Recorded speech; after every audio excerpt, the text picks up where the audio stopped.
Baik, pada kesempatan kali ini kita akan membahas tentang rasio keuangan dan juga sekaligus menganalisis rasio-rasio keuangan yang ada pada Bank BNI. Di sini sudah tersedia pada tahun 2017 hingga tahun 2021 dalam satu laporan keuangan. Artinya, teman-teman, jika Anda membutuhkan data dari segi CAR, NPL, dan ROA dan ROE dan seterusnya, Anda bisa mencari dan mendapatkan di website masing-masing perbankan. Ini lebih lengkap, lebih kompleks ya, memiliki data-data rasio keuangan dari beberapa tahun, misalkan ini 5 tahun ya. Kemudian kita bisa melihat permodalan yang dimiliki oleh Bank BNI, kita tinjau daripada rasio kewajiban penyediaan modal minimum atau sering disebut dengan dalam bahasa keuangan Capital Adequacy Ratio atau CAR.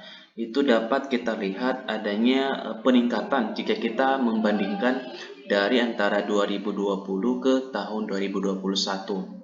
Artinya dari 16,8 hingga ke 19,7%. Kemudian kita juga bisa melihat aset tetap terhadap modal, artinya ada penurunan ya jika kita bandingkan juga sama dengan tahun yang sama pada tahun 2020 ke 2021. 25,1 menjadi 21,1%. Kemudian lebih lanjut lagi kita membahas yaitu tentang kualitas aset ya. Di sini kita bisa melihat aset-aset produktif yang bermasalah dan aset non produktif bermasalah. Jadi kita bisa juga melihat daripada cadangan kerugian penurunan nilai aset keuangan terhadap aset produktif. Artinya kita bisa membandingkan data-data ini dan kita juga bisa menganalisis apakah ada perubahan ataupun peningkatan dari tahun sebelumnya. Jadi jika misalkan kita membutuhkan data dari segi NPL bruto ataupun NPL neto dari segi non-performing loan-nya, itu bisa kita lihat bahwasanya pada tahun 2020 ke tahun 2021 adanya penurunan ya dari angka 4,3% ke menurun 3,7%. Artinya ada persentase yang sangat bagus tentang aset produktif yang bermasalah.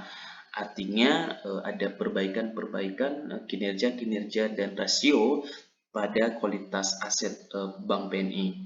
Kemudian kita juga bisa melihat dari non-performing loan NPL atau dari segi neto itu sebesar dari tahun 2020 sebesar 0,9 itu menurun menjadi 0,7%. Artinya ada 2% terjadi penurunan. Artinya ada sedikit resiko kredit yang bermasalah semakin menurun. Jadi mungkin semakin bagus dan semakin baik untuk perbankan. Kemudian kita juga bisa melihat dari rasio kredit terhadap total aset produktif ya. Adanya juga penurunan dan juga ada rasio debit per inti terhadap total kredit dan juga ada rasio agunan yang diambil alih terhadap total kredit. Artinya ini juga ada kesamaan ya, tidak ada penurunan ataupun tidak ada peningkatan. Kemudian lebih lanjut lagi kita akan bahas tentang profitabilitas. Bagian-bagian yang ada dalam profitabilitas itu adalah return on asset, yaitu sering disebut dengan ROA.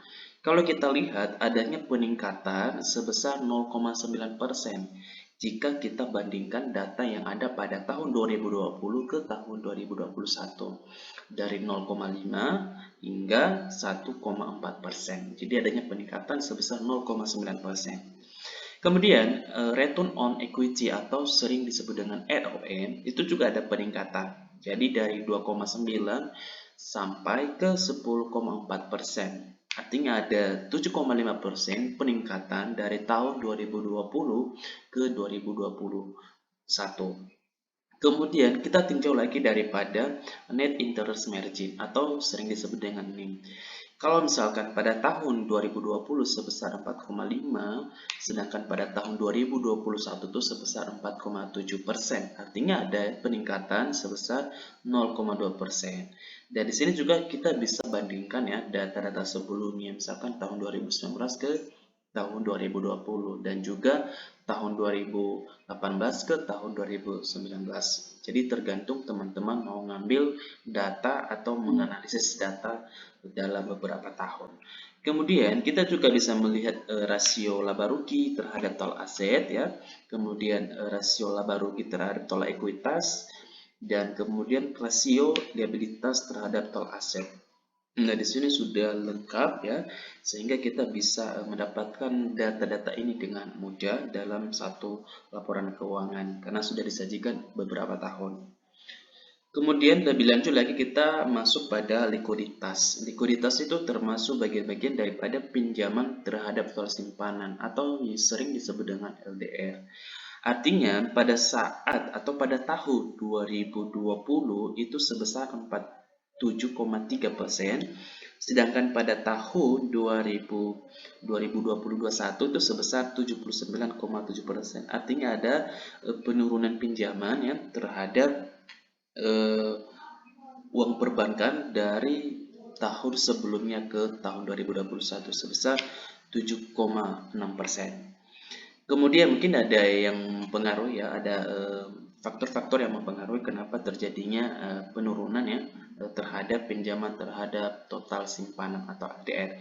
Kemudian kalau kita juga lihat daripada rasio aset likuid terhadap total aset itu juga ada peningkatan ya sebesar 4,6%. Kemudian kita juga bisa melihat dari rasio total aset likuid terhadap pendanaan jangka pendek, artinya ada peningkatan ya dari 25,8 hingga 31,35%, sebesar 5,6% peningkatan ya dari tahun 2020 ke tahun 2021.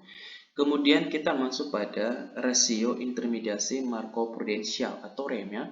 Kita bisa melihat bahwasanya ada penurunan sebesar 1,3% dari tahun 2020 dan terhadap 2021, artinya ada presentasi yang menurun.